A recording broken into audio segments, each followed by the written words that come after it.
नमस्कार दोस्तों। इस वीडियो में हम महत्वपूर्ण संविधान संशोधनों के बारे में पढ़ेंगे। जी हाँ दोस्तों, महत्वपूर्ण संविधान संशोधन से संबंधित आपकी परीक्षा में बार बार प्रश्न जरूर आता है, तो इस टॉपिक को आज हम आपके लिए लेकर आए हैं। संविधान संशोधन से संबंधित एक सिंगल प्रश्न भी आपकी परीक्षा में नहीं छूट पाएगा। तो चलिए स्टार्ट करते हैं। मैं साकिब मलिक स्टडी ट्रायंगल में आप सभी का स्वागत करता हूँ। तो सबसे पहले देख लेते हैं यहाँ पर पहला संविधान संशोधन कब हुआ था। जी हाँ दोस्तों, जो पहला कॉन्स्टिट्यूशनल अमेंडमेंट हुआ वो 1951 में हुआ था। ये आपको याद रख लेना है, जिसके तहत 9वीं अनुसूची जोड़ी गई थी। और 9वीं अनुसूची में जो 24 अक्टूबर 1973 के बाद जो विषय जोड़े गए थे उसमें न्यायिक पुनरावलोकन हो सकता है, ये कोइल्टो केस में न्यायालय ने कहा है। ये आपको याद रख लेना है। आपको एक इंपॉर्टेंट पॉइंट ये याद रखना है बस कि 9वीं अनुसूची जोड़ी गई पहले संविधान संशोधन के तहत। ये आपकी परीक्षा में बार बार मालूम किया जाता है। नेक्स्ट अगर हम बात करते हैं 7वां संविधान संशोधन जो कि 1956 में हुआ था। दोस्तों, हम इसमें जितने भी आपके महत्वपूर्ण संविधान संशोधन है उन्हीं को पढ़ाएंगे जो ज़्यादा जरूरी है आपकी परीक्षा के लिए। तो अगर 7वें संविधान संशोधन की हम बात करते हैं तो भाषाई आधार पर राज्यों का पुनर्गठन जो है 7वें संविधान संशोधन के तहत हुआ, जो कि 1956 में किया गया था। 3 श्रेणियों में राज्यों का वर्गीकरण था, उसको समाप्त करते हुए 14 राज्य और 6 केंद्र शासित प्रदेशों को बांटा गया। ये आपको याद रख लेना है। नेक्स्ट है यहाँ पर 21वां संविधान संशोधन, बहुत ज़्यादा इंपॉर्टेंट है।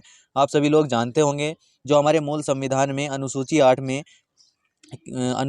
में 14 भाषाओं का उल्लेख था, लेकिन बाद में अगर हम वर्तमान की बात करते हैं तो 22 भाषाएं बन गई हैं। तो अगर हम बात करते हैं 15वीं भाषा की तो 21वें संविधान संशोधन जो कि 1967 में हुआ है, उसमें 8वीं अनुसूची में सिंधी भाषा जोड़ी गई जो संविधान की 15वीं भाषा है। यह आपको याद रख लेना है। नेक्स्ट यहाँ पर 31वां संविधान संशोधन बहुत ज़्यादा इंपॉर्टेंट है, जो कि 1973 में हुआ है। लोकसभा सीटों की संख्या 525 थी, उसको बढ़ाकर 545 की गई। और जो केंद्र शासित प्रदेश का प्रतिनिधित्व है उसमें 25 से उसको घटाकर 20 कर दिया गया। नेक्स्ट बात करते हैं 35वां संविधान संशोधन कब हुआ।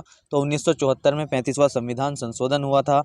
इसके तहत सिक्किम राज्य को संरक्षित राज्य था, उसको हटाकर एक समृद्ध राज्य कर दिया गया। बहुत ज़्यादा इंपॉर्टेंट है, इसमें बच्चे कंफ्यूज भी होते हैं। जी हाँ दोस्तों, 35वें जो संविधान संशोधन है उसके तहत सिक्किम को जो संरक्षित राज्य था उसको हटाकर एक समृद्ध राज्य बना दिया। लेकिन जो 36वां संविधान संशोधन हुआ जो कि 1974 में हुआ था, सिक्किम को भारत का 22वां राज्य बना दिया था। यह आपको याद रख लेना है। 36वें संविधान संशोधन के द्वारा सिक्किम को भारत का 22वां राज्य बनाया, लेकिन जो 35वां संविधान संशोधन है उसको सिक्किम को समृद्ध राज्य घोषित कर दिया था।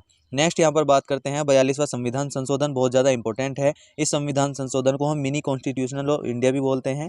संविधान की प्रस्तावना में इस संशोधन में संशोधन किया गया जो कि 1976 में हुआ था। संविधान की प्रस्तावना में समाजवादी, पंथनिरपेक्ष और अखंडता शब्दों को जोड़ा गया था। यह आपको याद रख लेना है। नेक्स्ट बात करते हैं 44वां संविधान संशोधन के बारे में। जी हाँ दोस्तों, अगर हम 44वें की बात करते हैं तो 1978 में ये संविधान संशोधन हुआ था। इसमें जो है आपातकाल में जो आंतरिक अशांति के स्थान पर सैन्य विद्रोह का आधार रखा गया। और जो संपत्ति का अधिकार जो कि हमारा मूल संविधान में मौलिक अधिकार था, वो संपत्ति के अधिकार को मौलिक अधिकारों की सूची से हटाकर कानूनी अधिकार बना दिया गया 44वें संविधान संशोधन के तहत। यह आपको याद रख लेना है। नेक्स्ट अगर हम बात करते हैं यहाँ पर अगला है हमारा 52वां संविधान संशोधन। जी हाँ दोस्तों, अगर यहाँ पर 52वें संविधान संशोधन की बात करते हैं जो कि 1985 में किया गया था। 52वें संविधान संशोधन के तहत 10वीं अनुसूची हमारे संविधान में जोड़ी गई और जिसके अंतर्गत दल बदल विरोधी कानून से, जी हाँ दोस्तों, दल बदल विरोधी कानून से संबंधित प्रावधान जोड़े गए 52वें संविधान संशोधन के तहत 10वीं अनुसूची के अंतर्गत। ये आपको याद रख लेना है। नेक्स्ट बात करते हैं 61वां संविधान संशोधन, बहुत ज़्यादा इंपॉर्टेंट है आपकी परीक्षा की दृष्टि से। और जहाँ तक आप सभी लोग जानते भी होंगे कि 61वें संविधान संशोधन से बार बार हर परीक्षा में प्रश्न जरूर बनता है, तो ये आपको याद रख लेना है। क्योंकि 61वां संविधान संशोधन 1989 में हुआ था और इसमें मतदान की आयु जो है 21 वर्ष से घटाकर 18 वर्ष कर दी गई थी। बहुत ज़्यादा इंपॉर्टेंट है, पॉइंट है, आप लोगों को जरूर याद कर लेना है। नेक्स्ट यहाँ पर 69वां कॉन्स्टिट्यूशनल अमेंडमेंट हुआ 1991 में। इसमें दिल्ली राष्ट्रीय राजधानी क्षेत्र को विधानसभा तथा मंत्री परिषद का गठन इस सभी में आता है। ये आपको याद रख लेना है। नेक्स्ट यहाँ पर 73वां संविधान संशोधन हुआ। आप सभी लोग इसके बारे में जानते होंगे, ग्राम पंचायतों से संबंधित है 73वां संविधान संशोधन जो कि 1992-93 में किया गया। भाग 9 के अंतर्गत इसमें पंचायती राज से संबंधित कुछ आर्टिकल दिए हुए हैं जो कि आर्टिकल 243 से संबंधित है। और अनुसूची 11 भी जोड़ी गई है जिसमें अनुसूची 11 में 29 विषय शामिल है ग्राम पंचायत से संबंधित, ये आपको याद रख लेना है। नेक्स्ट यहाँ पर अगर 74वें संविधान संशोधन की बात करते हैं जो कि 1992-93 में ही हुआ था, इसका उल्लेख भाग 9 के क में है। मैंने आपको बताया था 73वें संविधान संशोधन ग्राम पंचायतों से संबंधित है, लेकिन अगर 74वें की बात करते हैं तो ये नगर पालिका से संबंधित है जो कि अनुसूची 12 में है। और अनुसूची 12 के विषयों की बात करते हैं तो 18 विषय है, ये आपको याद रख लेना है। नेक्स्ट यहाँ पर है 86वां संविधान संशोधन जो कि सन 2002 में हुआ था। इसमें 6 से 14 वर्ष के बच्चों को निःशुल्क अनिवार्य शिक्षा को मूल अधिकार बना दिया गया और आर्टिकल 21 के सब क्लॉज ए में ये उपबंध जोड़ा गया कि 6 से 14 वर्ष के बच्चों को निःशुल्क अनिवार्य शिक्षा मिलनी चाहिए। नेक्स्ट यहाँ पर आर्टिकल 45 और 51 में भी संशोधन किया गया।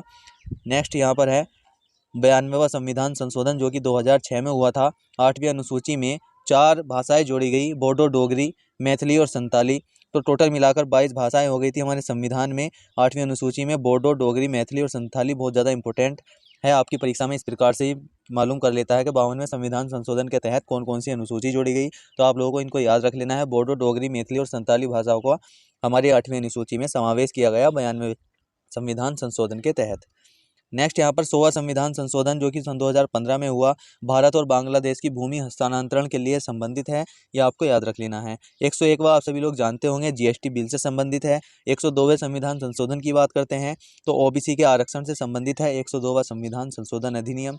नेक्स्ट यहाँ पर है 103वां संविधान संशोधन जो कि ईडब्ल्यूएस जिसको हम इकोनॉमिक वीकर सेक्शन के नाम से जानते हैं उसके आरक्षण से संबंधित है 103वां संविधान संशोधन। और 104वां संविधान संशोधन लोकसभा में जो आंग्ल भारतीय जिसको हम एंग्लो इंडियन भी बोलते हैं उसकी सीटों का जो आरक्षण है उसको खत्म कर दिया गया 104वें संविधान संशोधन के तहत। और जो एससी एसटी के लिए आरक्षण है वो 10 साल तक बढ़ा दिया गया है, आपको याद रख लेना है। तो दोस्तों कुछ इंपॉर्टेंट संविधान संशोधन मैं आपके लिए लेकर आया हूँ। उम्मीद करता हूँ आप लोगों को क्लास बहुत अच्छी लगी होगी और हमारे पढ़ाने का अगर तरीका आपको समझ में आता है तो हमारे चैनल को सब्सक्राइब जरूर करें और हमारी वीडियो को आगे शेयर जरूर करना है। तो धन्यवाद दोस्तों, जय हिंद।